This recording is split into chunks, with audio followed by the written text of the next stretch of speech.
Baik,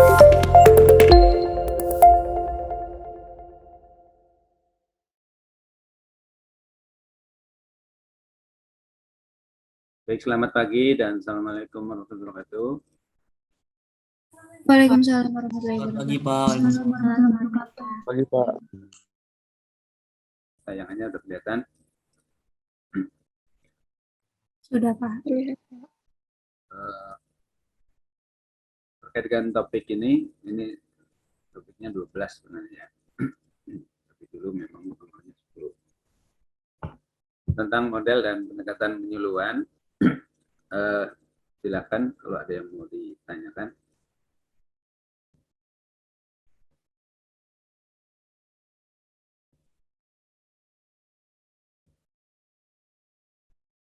Sebelum ini kalau belum ada, jadi terkait apa itu model, ya. Jadi di sini lebih menggambarkan pada pola komunikasi yang digunakan dalam penyelenggaraan penyuluhan. Ya. Jadi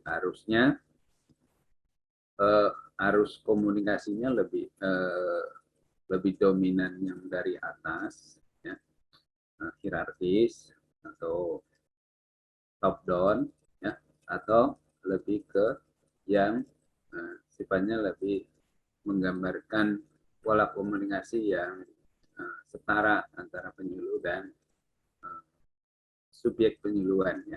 Jadi bukan bottom up tapi lebih setara, kemitraan, menggambarkan mitra, dan kemudian posisi penyuluh bukan atasan dari subjek penyuluhan, ya. Jadi posisinya setara sebagai mitra, dan lebih menggambarkan komunikasi yang dialogis atau partisipatif, ya. Jadi itu model. Nah, pengertian model sendiri kan secara umum adalah penyederhanaan, ya, dari sesuatu, bisa proses, bisa arus yang disederhanakan, ya, supaya terlihat, supaya tergambar apa unsur-unsurnya dan bagaimana, ya, hubungan antar unsur-unsur yang ada di dalam model tersebut, ya, supaya lebih mudah dipahami dan bisa melihat di mana sisi yang perlu diperbaiki. Nah, dalam kaitan dengan model penyuluhan, ya, misalnya bagaimana jalur penyuluhannya, ya. Itu misalnya siapa pihak mana saja yang terlibat, stakeholdernya, ya, dan kemudian bagaimana peranan masing-masing di dalam model tadi. Saya kira itu sebagai pengantar. Baik, mungkin ada yang sudah mempunyai bahan untuk diskusi. Silakan.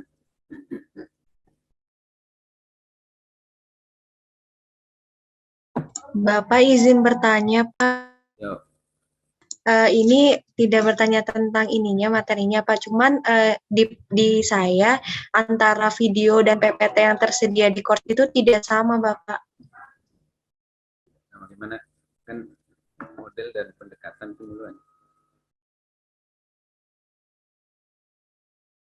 Di videonya beda. Iya, Pak. Mungkin di teman-teman yang lain apakah sama atau beda? Karena di saya beda, Pak. Itu lebih ke yang metode, ya. Iya betul Pak. Kalau yang di course itu yang pendekatan dan metode penyuluhan Pak. Karena jadi ini kan Bu Asri mendadak meminta saya untuk mengasih kuliah. Saya dikasih bahan yang ini. Ini minggu ke metode dan teknik penyuluhan mestinya sudah kan? Iya, sudah. Ya, jadi sekarang yang model. Kalau nggak ada berarti saya harus ngecek kuliah, ya. Yang materi ini. Tapi di course-nya ada nggak Di course-nya PPT-nya isinya beda, Pak, dengan yang Bapak tampilkan.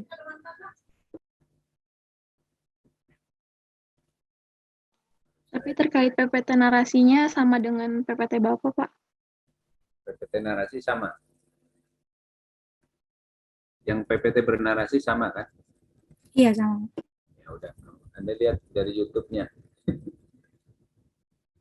Dari PPT narasi. Bisa dilihat kan? Kan berarti yang didengarkan yang materi ini kan? Iya Pak, betul Pak. Yang di Iya. YouTube yang ini Pak. Dari materi ini ada yang sudah mau didiskusikan?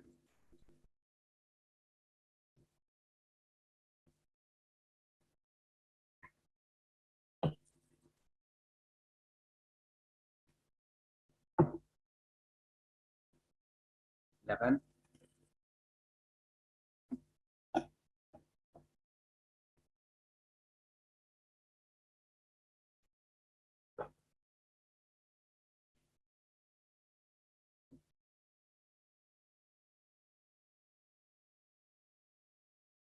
Saya izin bertanya Pak, Iya.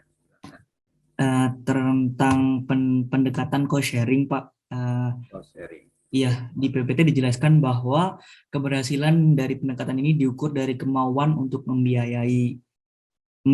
Nah, saya izin bertanya Pak, semisal dari apa namanya penyuluhan tipe ini, terus petani sebagai pihak yang disuluh itu apa namanya sudah mandiri, berhasil bisa mempraktekannya sendiri sehingga tidak membutuhkan lagi dan endingnya tidak mau membiayai karena dia sudah bisa sendiri, apakah dikatakan bahwa pendekatan tipe ini tidak berhasil ya Pak? Terima kasih Pak. Gini, jadi dalam pendekatan ini memang dari awal dirancang bahwa kegiatan penyuluhan itu dibiayai bersama ya, antara pemerintah ya, yang diwakili oleh penyuluh ya, dan petani. Jadi ada sebagian anggaran memang yang dianggarkan dari anggaran pemerintah melalui dana operasional penyuluh ya. Tetapi sebagiannya itu juga perlu didanai oleh masyarakat. Itu cost sharing ya. Jadi kalau dalam hal yang lebih umum, pembangunan desa itu juga ada yang disebut dengan, kalau di pembangunan yang lebih umum itu dana stimulan istilahnya ya. Misalnya desa diberi anggaran misalnya untuk membangun jalan ya, membangun jalan oleh pemerintah kabupaten, itu desa-desa diberi anggaran taruhlah 50 juta ya. Silakan desa-desa masing-masing merancang pembangunan. Nah, kekurangannya silakan masyarakat yang membiayai. Nah, biaya itu bisa dari bantuan berupa tenaga kerja ya. Tenaga kerja mereka. Jadi yang bekerja dalam masyarakat pidananya hanya dikasih 50 juta oleh pemerintah. Jadi nanti dalam prakteknya kan dana-dana istilahnya masyarakat tadi, sumbangan tenaga tadi itu diperhitungkan sebagai cost sharing tadi. Ya. Intinya kalau bangun jalan kan biasanya pakai kontraktor kan. Ada yang membangun jalan, perusahaan yang membangun jalan ya. Ada perusahaan kontraktor jalan. Nah, tapi ini diserahkan kepada masyarakat. Jadi masyarakat misalnya bantuannya bisa dengan tenaga ya, ikut bekerja, itu namanya cost sharing. Nah, demikian juga di dalam penyuluhan ya. Jadi misal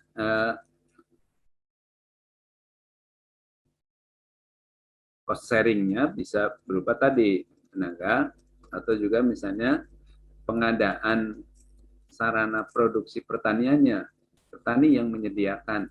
Ya. Kan seringkali dalam kegiatan penjualan template misalnya, ya, itu bahan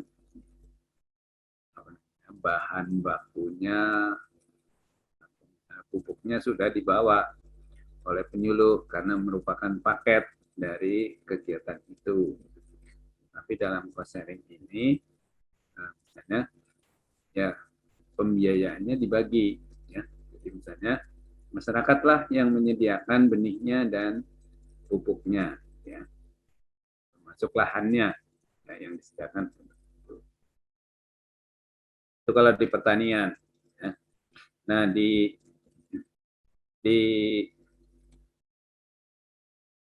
peternakan sapi, misalnya dulu dalam supaya peternak mau, ya, awal-awalnya peternak itu mau menggunakan inseminasi buatan, ya, untuk ternaknya, kan itu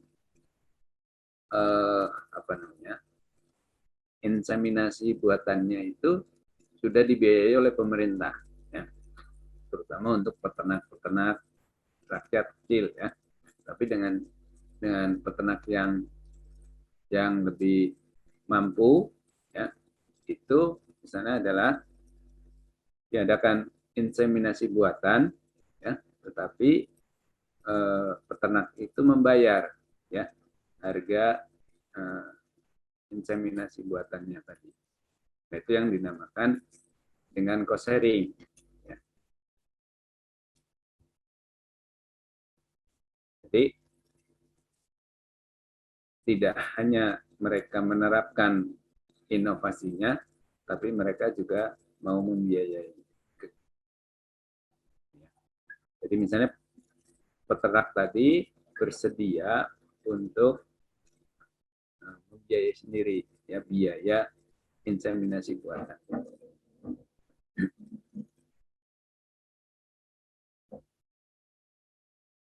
Nah, memang ini biasanya dikhususkan untuk yang bukan peternak yang punya 1-2 sapi, ya, tapi peternak yang relatif mampu. Nah, dalam pertanian yang lebih maju, ya, cost sharing ini lebih gampang ini pada misalnya petani bunga, misalnya hortikultura, tanaman hias dan sebagainya. Mereka kan malah membayar penyuluhnya, gitu ya. Penyuluhnya dipanggil datang. Jadi penyuluh tidak perlu memberikan biaya, tapi petani bunga itu yang mendatangkan penyuluh dan membayar penyuluh. Artinya untuk biaya operasional penyuluhnya. Namanya cost sharing. Ya.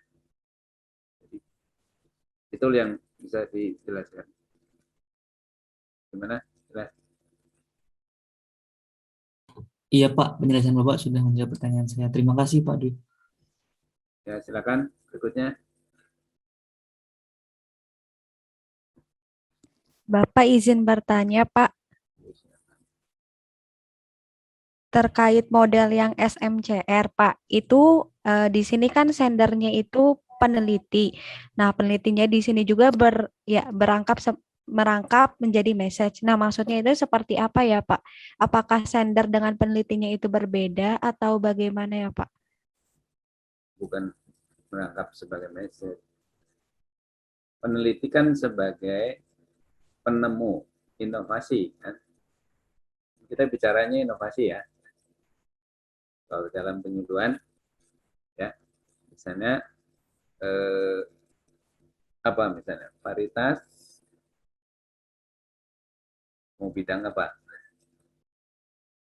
Padi, misalnya sekarang varietas apa yang banyak? Yang hasil dari Balai Besar Penelitian Padi.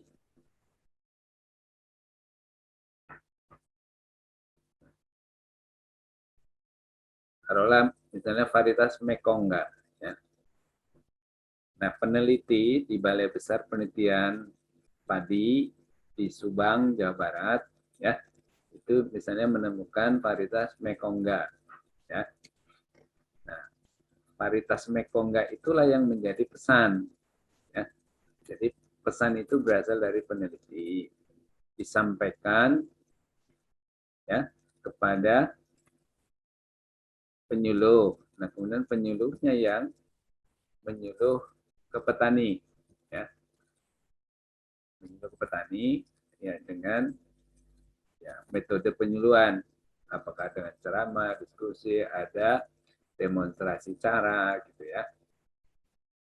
Atau penyuluh bahkan misalnya mengorganisasikan petani untuk mengunjungi daerah lain yang sudah menerapkan varietas itu. Jadi itu karya wisata namanya metodenya, ya. Jadi pakai metode karya wisata, ya. Dan petani yang menjadi target dari pesan tadi supaya diterapkan oleh petani varietas Mekongga tadi, ya.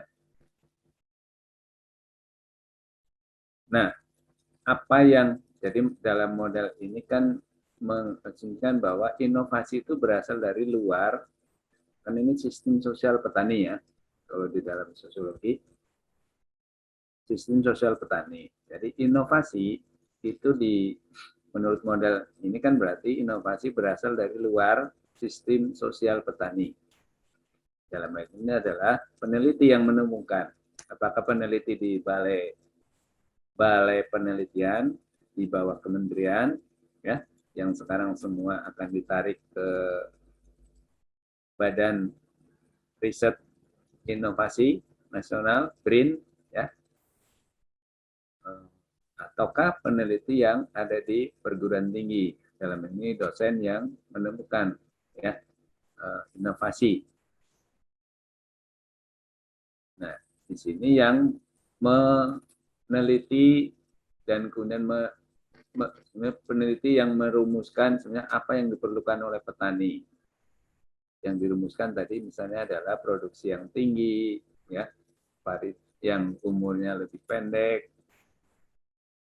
tahan sama penyakit.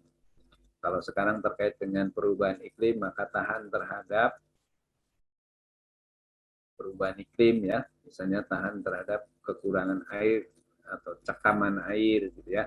Jadi kalau tiba-tiba airnya kurang, maka padi itu bisa menyesuaikan diri. Nah, itu termasuk inovasi-inovasi yang misalnya dihasilkan oleh peneliti.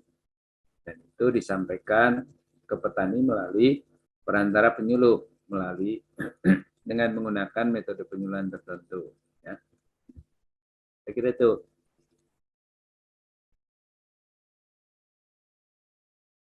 Baik Bapak, terima kasih Pak. Nah, model ini memang mengabaikan bahwa petani memiliki pengalaman dalam usaha tekniknya. Nah, petani kan, jadi kan tadi udah saya katakan bahwa kebutuhan petani, ya, itu dirumuskan oleh peneliti bahwa petani tadi perlu tanaman varietas padi yang produksinya tinggi, tanaman penyakit dan sebagainya, ya.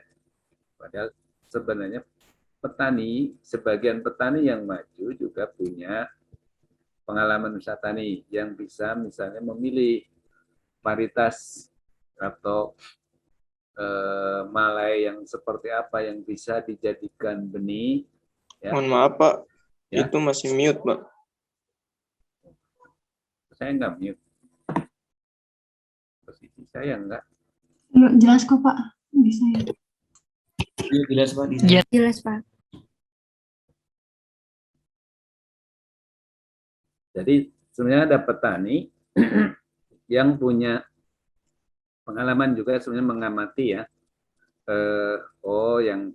Yang malainya begini, itulah yang bagus untuk dijadikan benih baru, ya, yang produksinya relatif tinggi. Itu hanya pengalaman petani, ya. Atau tadi terkait dengan perubahan iklim. Ini kalau kita bicara dalam model ini, ya, dalam perubahan iklim, misalnya petani itu sudah mengamati kalau panennya, misalnya nanam bulan kalau kita pakai bulan Januari sampai Desember ya. Kalau misalnya tanam padinya bulan Januari, panennya bulan apa? Kan 4 bulan. Bulan Mei ya. Nah, kemudian petani di dalam kaitan dengan program dari IP 200 ke IP 300, indeks penanaman, ya, tadinya hanya padi-padi, sekarang padi-padi palawija, tetapi misalnya surut inovasinya adalah setelah nanam padi, ya, kemudian petani disuruh supaya mau menanam, ya, palawija. Palawijanya misalnya kedelai. Tapi ketika panennya sudah bulan Juni, panen padi yang musim kedua, ya, misalnya dari pengalaman petani, misalnya karena petani di daerah tertentu sudah pernah nanam, ya, pengalaman petani misalnya yang saya tahu di Kerawang, petani bercerita bahwa kalau misalnya mulai tanam kedelainya bulan akhir Mei atau awal Juni, maka nanti relatif tidak panen, ya, karena polong kedelainya habis oleh ulat. Jadi ada masa di mana ulat itu sangat cepat berkembang, ya. Itu pengalaman petani misalnya, ya.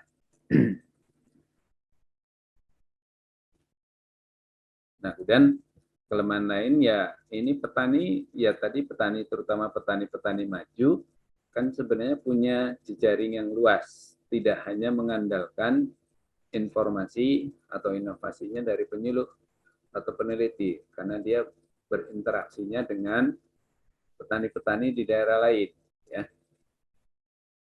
Jadi petani-petani maju tadi, misalnya petani yang di Kerawang, ya, itu dia kontaknya dengan petani-petani maju di kabupaten lain, di Indramayu, di Tasik, gitu ya, di yang ini di petani di Subang, ya. Jadi dia udah biasa berinteraksi. Itu kalau kita pakai model ini. Baik, yang bisa berikutnya silakan.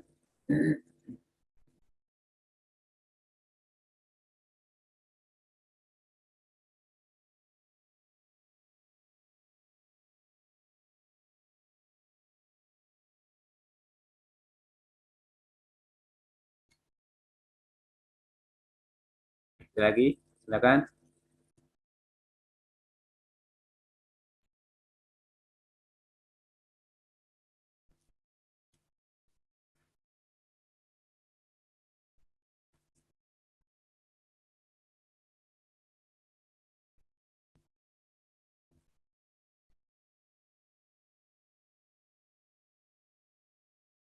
Halo.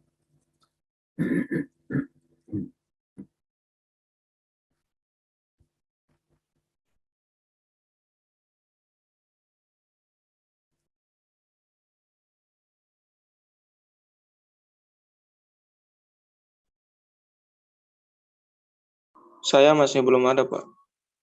Cukup. Ada apa?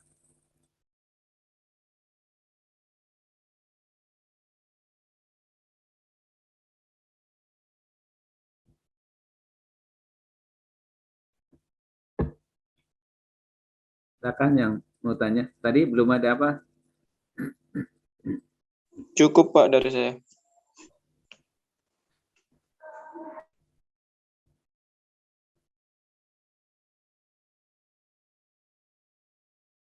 Nah, model yang syarat tadi kemudian diperbaiki oleh pemerintah, ya, mulai ada arus balik.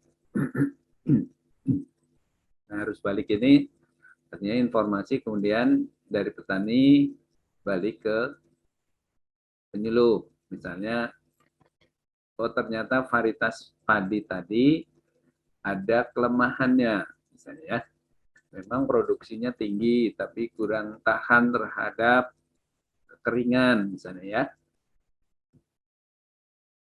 Maka kemudian informasi itu disampaikan kepada penyuluh dan penyuluh menyampaikan kepada peneliti, sehingga kemudian peneliti meneliti lagi ya, misalnya memasukkan gen ya yang tahan kering, misalnya ambil dari gen padi gogo ya. Kalau zaman dulu ada padi namanya gogo rancah ya, yang ditanam pada musim hujan, tetapi ketika panen itu jatuhnya sudah musim kemarau ya. Nah, itu yang dulu sukses dikembangkan di Lombok ya, Nusa Tenggara Barat, Lombok dan Pulau Sumbawa.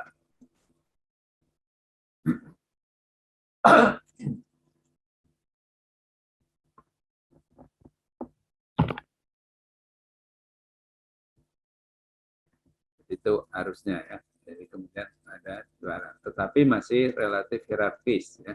Artinya ya petani di sini masih menggantungkan pada inovasi yang dari penyuluh, dari peneliti. Ya.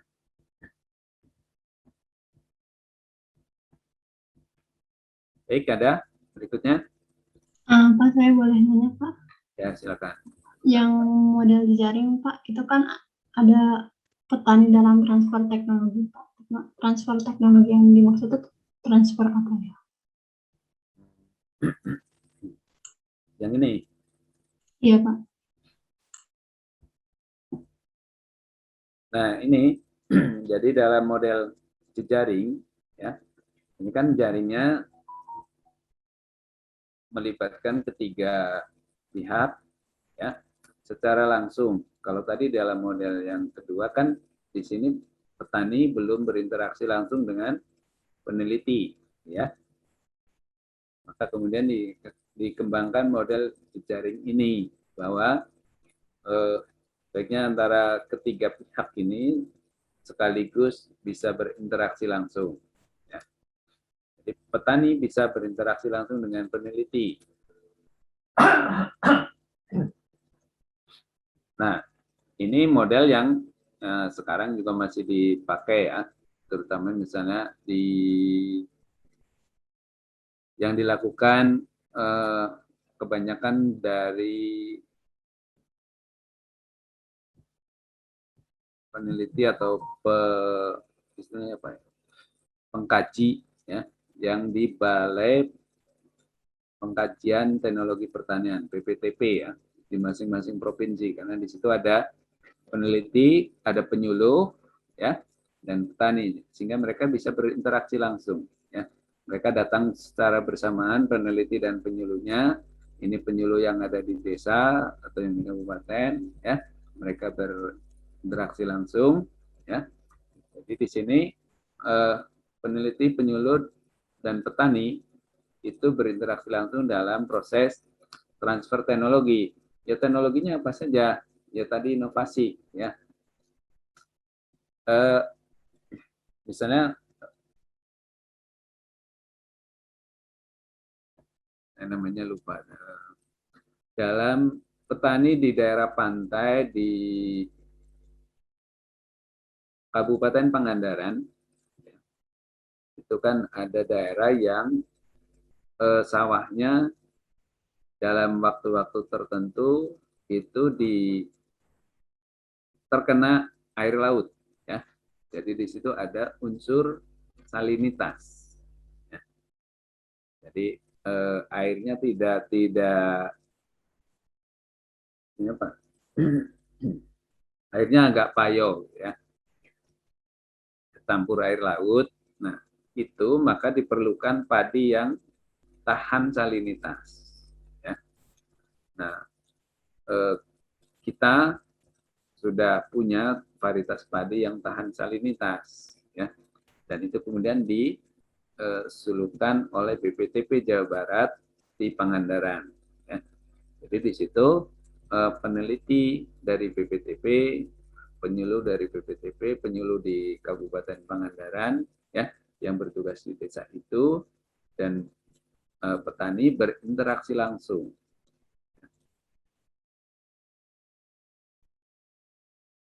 Itu contohnya bahwa mereka berinteraksi langsung. Ya. Ya, kebutuhan petaninya apa tadi? Itu tadi varietas padi yang tahan salinitas. Ya.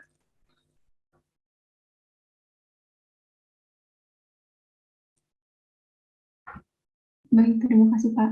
Yuk.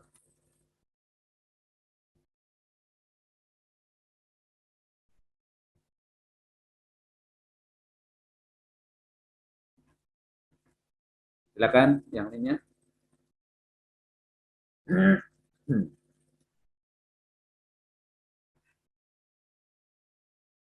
Pak, izin bertanya. Yuk.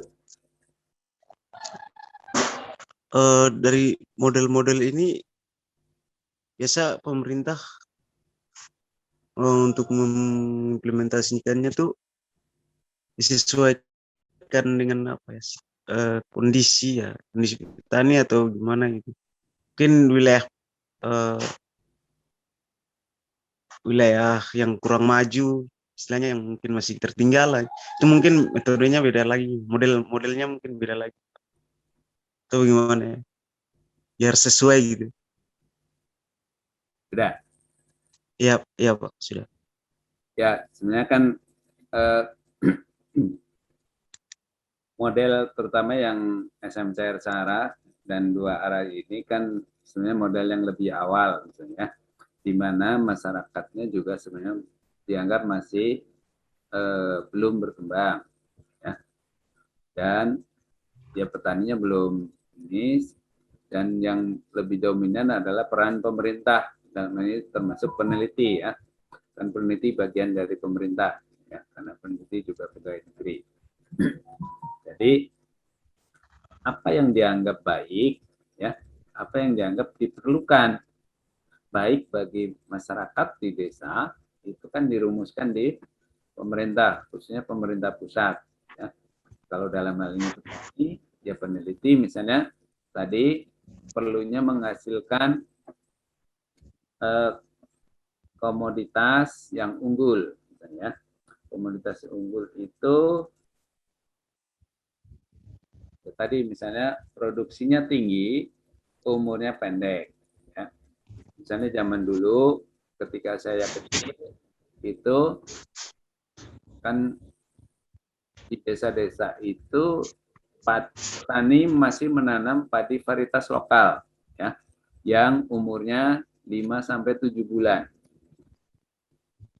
5 sampai 7 bulan dan hanya mengandalkan tada hujan, ya. Jadi setahun hanya tanam 1 kali. Nah, tapi pemerintah kan menghadapi tantangan untuk memenuhi kebutuhan pangan dari penduduk. Sehingga pemerintah punya kebutuhan perlu meningkatkan produktivitas. Perlu meningkatkan produksi, ya. Produksi secara total supaya kebutuhan pangan penduduk itu terpenuhi. Maka diperlukan varietas padi yang bisa ditanam sekali 2 kali dalam setahun. Ya, kalau varietas lokal kan hanya sekali dalam setahun. Nah, supaya bisa 2 kali dalam setahun dan produksinya tinggi kan perlu dihasilkan varietas baru, ya. Maka perlu ada penelitian menggabungkan gen-nya, produksinya, gen produksi tinggi, gen tahan penyakit, gitu ya, gen rasa enak, gitu. Yang merumuskan kebutuhan teknologi, ya, itu adalah peneliti. Setelah ditemukan kemudian disampaikan kepada petani. Nah, kemudian berkembang karena di situ banyak kelemahan, maka kemudian dikembangkan model ini karena ternyata misalnya tidak tentu tadi teknologi itu tepat, ya, tepat guna atau tepat untuk diterapkan di satu wilayah tertentu, ya.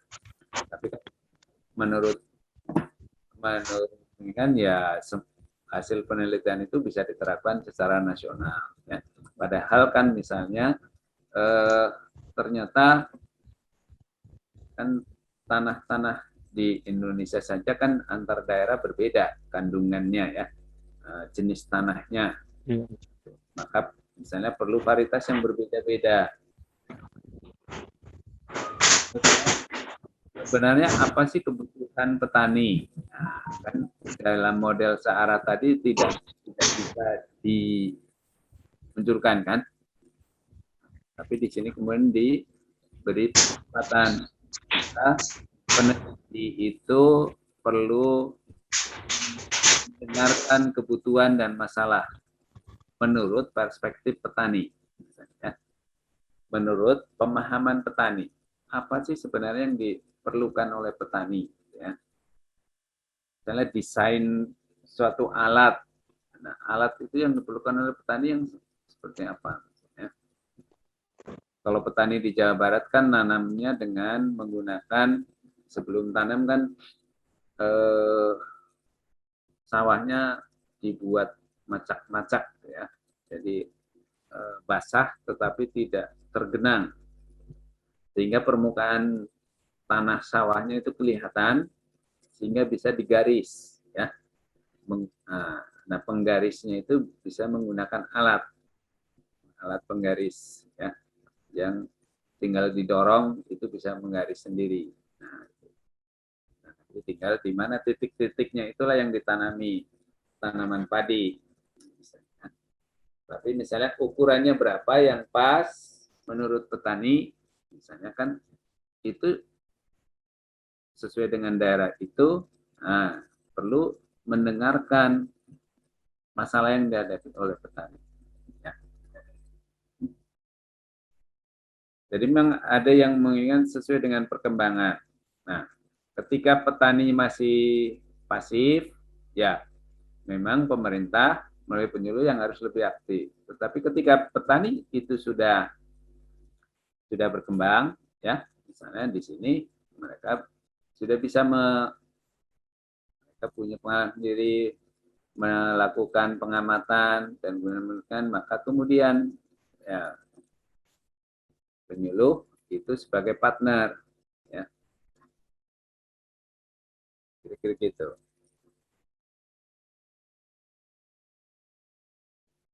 Apa tadi? Udah? Saya Pak Markus. Jelas? Udah?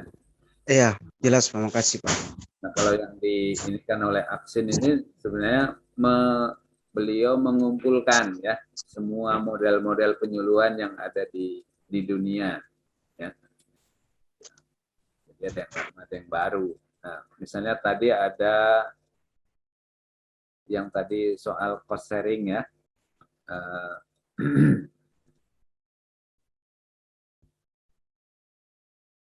Di cost sharing kan itu ya baru akan bisa terjadi pada petani yang memang sudah responsif terhadap inovasi. Kalau petani yang masih tradisional, ya suruh cost sharing ya petaninya nggak mau, ya. Karena mereka sendiri tidak merasa bahwa inovasi itu diperlukan oleh mereka, kenapa harus bayar, kan? Nah, kalau petani yang sudah menyadari tentang inovasi, perlunya inovasi, ya petani akan bersedia untuk membiayai kegiatan penyuluhan tadi ya. Termasuk misalnya tadi adalah misalnya dalam contoh ini adalah membeli ya, mengganti biaya inseminasi buatan. Misalnya kalau sekarang dalam pandemi ya, corona kan misalnya ya bukan di tingkat individu, tapi misalnya perusahaan-perusahaan pada waktu itu sebagian sudah siap ya untuk membiayai vaksin untuk karyawannya. Itu contoh cost sharing ya. Itu contoh cost sharing dalam hal ini yang lebih luas kasusnya ya. Dalam kasus penyakit corona kita perlu vaksin Tapi kemudian kan setelah dikritik-kritik ya hanya pemerintahlah yang membiayai vaksin, ya.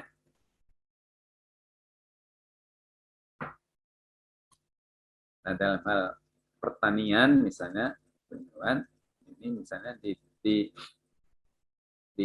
peternak sapi, jadi inseminasi buatannya itu namanya apa? Inseminasi buatannya itu bahannya namanya apa ya? Jadi misalnya benih, ya, benih dari pejantan. Jadi tidak perlu sapi betina tidak perlu melakukan perkawinan dengan sapi jantan, ya, tapi dengan inseminasi buatan. Dan itu lebih cepat, ya, prosesnya, dan tingkat keberhasilannya tinggi.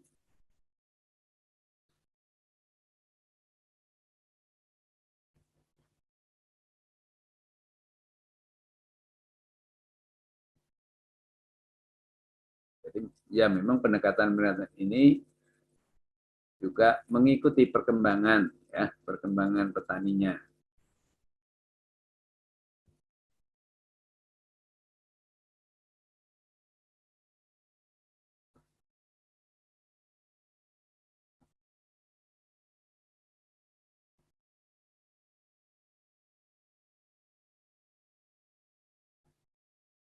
Baik, ada lagi?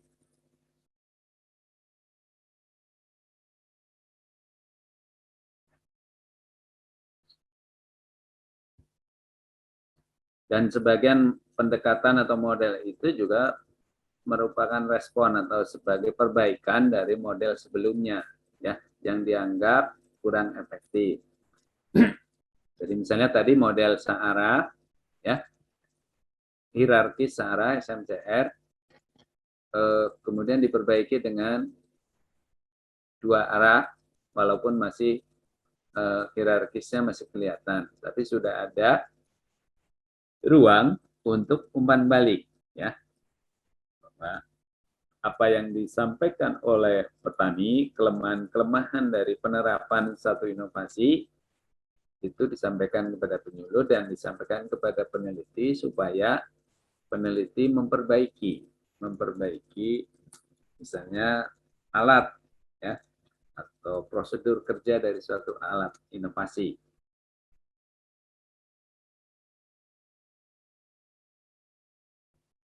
Misalnya gini, contoh ya, adanya umpan balik. Misalnya dulu kan kita petani menggunakan urea pril, ya, urea yang seperti gula pasir, ya, agak besar dikit. Nah, jadi urea pril itu urea yang seperti gula pasir. Nah, kemudian oleh peneliti dikembangkan supaya urea itu lebih terserap oleh tanaman, maka dibuatlah urea tablet. Jadi seperti urea tablet ya seperti permen lah, ya, permen mentos atau apa itu bentuknya. Tetapi kan metodenya beda. Urea pril itu bisa oleh petani biasanya ya dilempar saja, bisa dilempar dari pematang kalau sawahnya nggak terlalu luas, ya. Nah, ketika dilempar atau dia turun ke sawah ya tetap saja harus dilempar, kan, diaurkan kalau orang Sunda, ya. Diaurkan. Nah, itu kan ada peluang juga yang sebagian nempel di pelepah pohon padinya, tidak turun ke tanah, ya, sehingga ya tidak jadi pupuk, kemudian menguap, ya. Nah, dengan urea tablet itu menjadi lebih efektif dan efisien. Efisiennya kalau dengan urea pril dulu rekomendasinya adalah 200 kg urea. Dengan urea tablet maka cukup dengan 170 kg urea tablet per hektar. Ya. Tetapi harus ditanam. Nah, menanam urea tablet dalam kedalaman tertentu, dalam baris tertentu, ya harus selang-seling barisnya, itu cukup rumit bagi petani. Maka kemudian disampaikan, ini perlu ada alat aplikasi urea tablet namanya, ya, sehingga petani cukup naruh di situ misalnya 10 kilogram, ya. Nah, nanti melalui alat itu tinggal ditancap-tancapin seperti kayak kita menugal, ya. Urea tabletnya akan keluar sendiri dengan jumlah tertentu, ya. Misalnya 3 biji setiap kali keluar dalam satu lubang. Itu contoh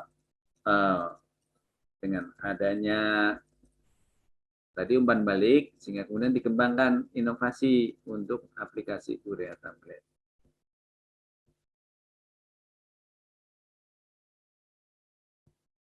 Nah,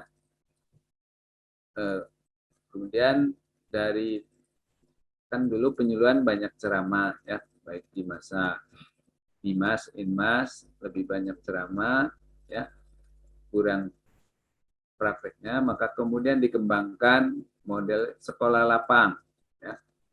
Sekolah lapang ini, ya, petani ketika penyuluhan langsung turun ke sawah, ada pengamatan, mengambil. Ini dalam kaitan dengan hama, dulu hama penyakit, ya. Jadi ada SLPHT, Sekolah Lapang Pengendalian Hama Terpadu. Jadi dalam metode itu petani diberi pemahaman dulu, bentar, tapi kemudian mereka harus secara berkelompok terjun ke sawah, ya, melakukan pengamatan hama penyakit, ya, kondisi tanamannya seperti apa, kondisi airnya seperti apa, ada hama penyakit enggak di tanamannya, ya, secara berkelompok, ya, kemudian dikumpulkan, digambarkan, kemudian mereka diskusikan, dipresentasikan kepada kelompok lain, ya, dan kemudian dikomentari. Nah, dan materinya berasal dari sawah mereka, ya. Kalau penyuluhan sendiri kan materinya umumnya dari luar. Nah, dalam metode sekolah lapang, materinya berasal dari sawah mereka, jadi apa hama yang ada di daerah itu, ya, kemudian ditangkap, dihitung, kemudian dibikin percobaan, ada mereka dikumpul, hama penyakitnya dikumpulkan dalam satu area yang menggunakan jaring, ya, jaring seperti jaring nyamuk, sehingga mereka nggak bisa keluar, dan kemudian diamati, ya. Jadi dengan jumlah hama sekian, berapa persen misalnya tanaman padinya rusak, ya. Jadi itu sebagai percobaan, sehingga mereka dengan mata kepala sendiri mereka melihat, ya, bahwa dalam jumlah tertentu tadi hama penyakit yang ada di sawah, ya, tapi kemudian ada hewan lain yang mereka saksikan bahwa hewan lain itu yang kemudian memakan hama tadi, ya. Misalnya kan ada namanya apa? Serangga, istilahnya serangga pemburu, ya, laba-laba pemburu, ya. Nah, itu kan makanannya adalah misalnya adalah belalang, ya. Makanannya adalah wereng, ya. Dan petani melihat sendiri bahwa tadi laba-laba pemburu itu yang ada di sawah itu memakan wereng, ya, memakan belalang yang ada di tanaman padinya. Nah, dari situ tumbuh pemahaman pada petani bahwa tidak semua hewan yang ada di sawah itu adalah hama, ya. Tetapi ada hewan yang justru membantu petani untuk mengendalikan hama. Yang dalam konsep biologi kita kenal ada musuh alami, ya. Musuh alami. Istilah lainnya apa di dalam biologi? Dalam rantai makanan, ya. Sebagai predator, kan. Iya, Pak. Nah, predator itu kan konsep lainnya adalah musuh alami dalam kaitan dengan pertanian ya. Nah, kemudian petani paham bahwa betul memang ada hewan yang membantu petani ya. Maka dalam konsepnya sekolah lapang kemudian ya mereka bikin nama sendiri. Oh, itu namanya bagi orang Sunda menyebutnya batur urang ya, batur patani. Jadi hewan tadi laba-laba pemburu itu sebagai temannya petani ya. Konsepnya adalah batur patani. Nah, kalau di Jogja menamakannya konco dewe ya. Ini musuh alami itu sebagai konco dewe. Konco dewe itu temannya petani ya. Nah, itu hasil dari sekolah lapangan sehingga mereka paham ya. Jadi tidak kalau ada laba-laba pemburu ada sekian jumlah orang misalnya per tanaman tidak perlu disemprot dengan pestisida. Tapi biarkan saja misalnya dalam 3 hari sama orang tadi akan habis ya oleh laba-laba pemburu. Ketika jumlah laba-laba pemburu itu memadai ya. Nah, kalau sawahnya terlalu banyak disemprot pestisida ya laba-laba pemburu nggak akan bisa berkembang secara memadai.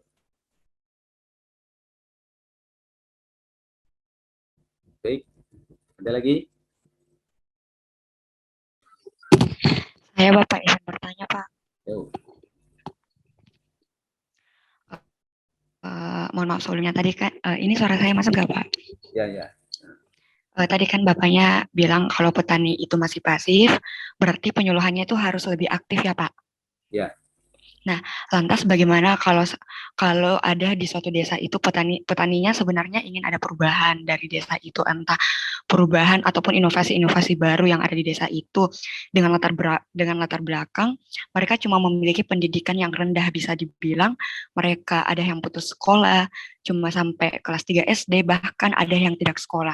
Nah, mereka ingin ada perubahan, tetapi bisa dibilang mereka sudah tidak terlalu percaya dengan pihak-pihak pemerintah yang punya tujuan untuk memberikan inovasi-inovasi baru untuk desa yang tertinggal, Pak. Nah, pertanyaan saya, Pak, pendekatan seperti apa yang tepat untuk kita lakukan sebagai penyuluh ataupun pemerintah untuk mengatasi permasalahan tersebut, Pak? Terima kasih, Pak. Kalau dari sisi penyuluh yang ada di desa, ya, kan dia juga punya keterbatasan. Ya. Maka dia kan bisa untuk meyakinkan petani supaya yakin terhadap inovasi tadi, maka misalnya penyuluh tadi bisa mengorganisasikan petaninya, terutama petani-petani tokohnya di desa itu, ya, untuk mengadakan karya wisata tadi ya. Jadi dengan metode karya wisata secara berkelompok mengunjungi daerah lain yang sudah menerapkan inovasinya yang berhasil. Ya. Jadi di daerah lain yang sudah berhasil dikembangkan dengan inovasi tadi, nah dikunjungi dan petani di daerah yang sudah berhasil tadi suruh menceritakan ini loh bagaimana caranya, tekniknya dan sebagainya sehingga petani daerah itu menjadi yakin akan inovasi tersebut.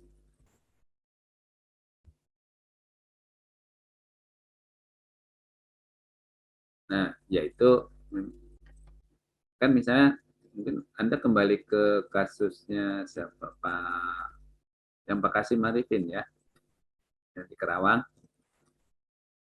ingat? Nah, kan ketika Pak Kasim Arifin menjelaskan bagaimana cara memberantas hama tikus, kan petani misalnya tidak yakin kan terhadap keefektifan metode yang ditawarkan oleh Pak Kasim. Karena petani selama ini punya pengalaman bahwa apapun yang sudah dilakukan oleh petani itu hama tikusnya tetap banyak, ya, tetap merusak tanaman padinya. Sehingga petani ya berpikir juga bahwa apa yang ditawarkan Pak Kasim itu nggak akan berbeda dengan apa yang selama ini mereka lakukan, nggak berhasil gitu loh. Tapi kemudian dengan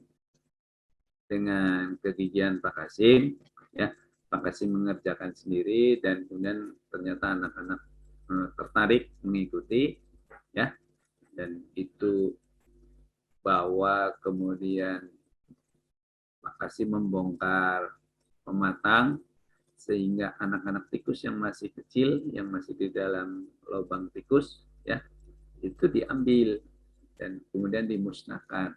Sehingga itu yang kemudian apa yang dilakukan oleh Pak Kasim diceritakan oleh anak-anak itu kepada orang tuanya. Sehingga ya lambat laun orang tuanya kemudian percaya. Karena yang selama ini dilakukan oleh petani, kan mereka hanya mengejar tikus yang ada di sawah. Artinya tikus-tikus itu yang sudah dewasa. Ya. Kan tikus yang keluar dari sarang hanya tikus-tikus yang sudah besar. Ya. Tapi anak-anak tikus yang masih kecil-kecil itu kan berdiam di sarangnya. Dan tikus sekali beranak itu kan bisa 10, ya, 20, dan dalam 2 bulan berikutnya sudah beranak lagi, 2 bulan lagi beranak lagi, dan nanti dalam umur 3 bulan atau 4 bulan anaknya yang pertama tadi, generasi pertama sudah punya anak, ya. Nanti dalam 8 bulan berikutnya anaknya yang pertama tadi sudah punya cucu, ya. Maka kemudian jumlahnya sangat banyak. Nah, dalam perhitungan tadi ketika di sekolah lapang dicoba dihitung, ya. Petani menghitung dalam ceteris paribus, ya, menurut ilmu ekonomi alamiah, secara alamiah, maka sepasang anak tikus di awal tahun, ya, di akhir tahun itu jumlahnya lebih dari 1.000 ekor. Hanya dari sepasang tikus dewasa, ya. Di akhir tahun itu jumlahnya sudah menjadi 1.000 ekor. Nah, bisa dibayangkan kalau yang keluar hanya yang sudah dewasa tadi. Nah, sementara anak-anaknya yang jumlahnya makin banyak itu ada di liang-liang tikus. Sehingga pemberantasan hama tikus yang dilakukan oleh petani kurang efektif, ya. Dan yang ditawarkan oleh Pak Kasim yang sekarang dikenal dengan gerakan 5B, ya. Jadi bongkar, buru, bunuh, bakar, dan timbun kembali, ya, matangnya. Nah, itu efektif, ya. Atau yang ditemukan oleh petani yang setelah mengikuti sekolah lapang, ada petani di Kerawang yang kemudian menemukan metode lumpurisasi, ya. Jadi dengan lumpurisasi, lubang-lubang tikus diberi lumpur, kemudian didorong dengan pompa, ya, lumpur yang berada encer didorong dengan pompa sehingga lumpurnya itu bisa memenuhi lubang tikusnya yang berliku-liku, ya, sehingga akan membuat tikus-tikus yang ada di dalamnya tidak bisa bernapas kemudian mati sendiri, ya. Sampai kedorong ini tidak bisa bernapas, tidak bisa keluar juga karena lubangnya dipenuhi lumpur semua, gitu. Oke, bisa ada lagi?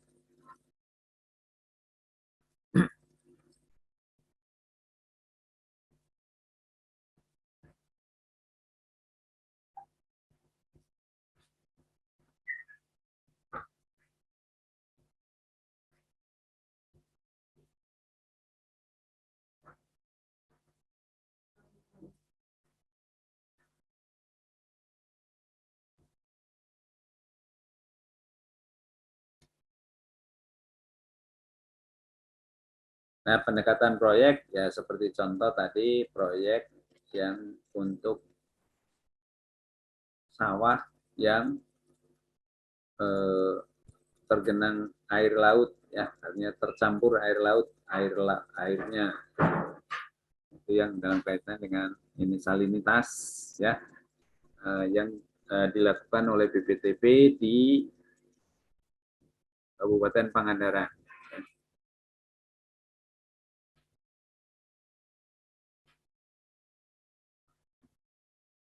Nah, untuk yang padi salinitas, ya, silakan Anda cari jurnal, ya, jurnal penyuluhan di KPM, ya, ada jurnal penyuluhan yang terbit bulan Mei 2021. Silakan Anda akses melalui internet, ya, online dia. Dari tulisannya Dini, ya. Ini siapa namanya? Saya lupa. Kalau nanti Anda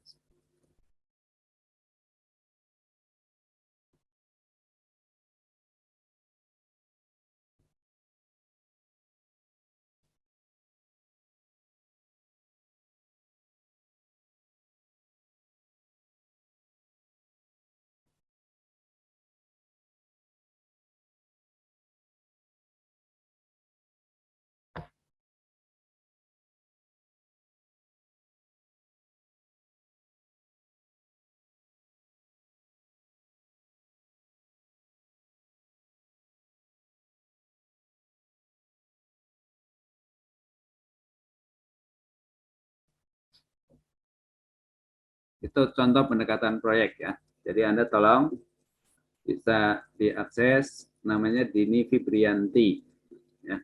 Komunikasi stakeholder pada kegiatan kaji terap budidaya padi toleran salinitas di BPTP Jawa Barat. Nah, itu ini komunikasinya, tapi terkait dengan padi yang tahan salinitas.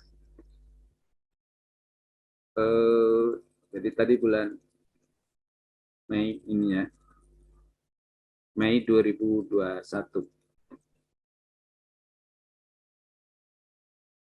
Publikasi online-nya Mei 2021, ya. Dalam ininya kalau Mei apakah masuk September 21, ya. Silakan dicatat, ya, Dini Fibrianti et al. Supaya Anda mulai baca juga.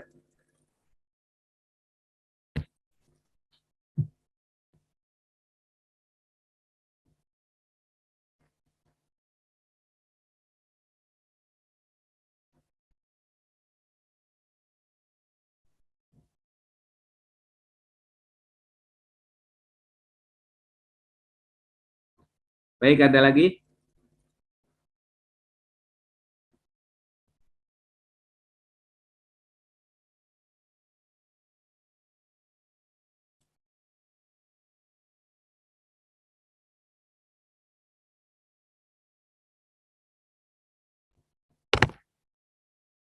Atau saya kirim teksnya, ya.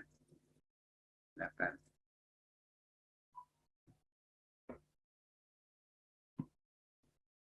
Itu contoh untuk pendekatan proyek. Jadi ada proyek yang dilakukan oleh instansi penyuluhan, ya, di satu daerah tertentu. Atau yang lebih, kalau proyek yang lebih besar, ya proyek apa namanya? Gema Palagung, misalnya, ya. Gerakan padi dan jagung.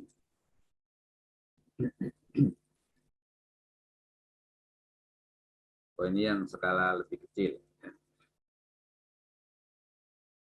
Baik, masih ada?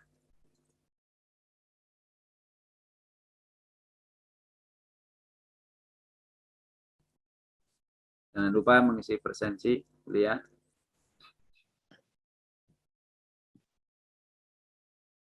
Bapak, Yo, PPT-nya boleh dikirim ke grup nggak, Pak? PPT. Oh, Iya. nggak punya. Beda, ya? Iya, beda, Di Pak. course-nya nggak ada. Iya. Oh, belum diedit. Baik, nanti, ya. Makasih, Pak. Nah, masih ada pertanyaan?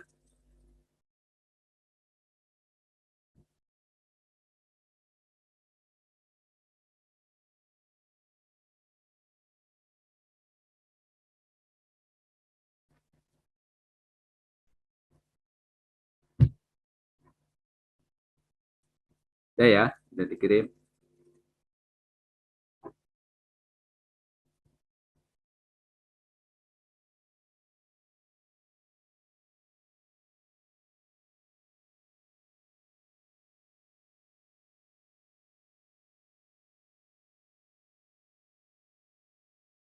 Masih ada?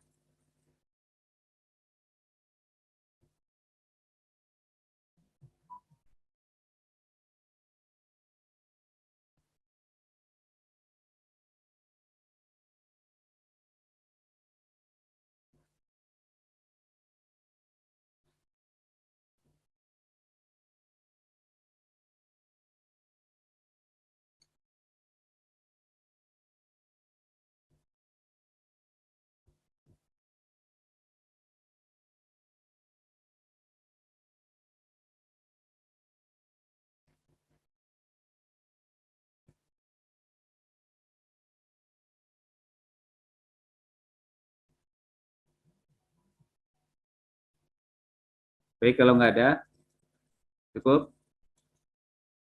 Sudah cukup, Pak.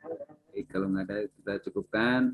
Selamat siang dan wassalamualaikum warahmatullahi wabarakatuh.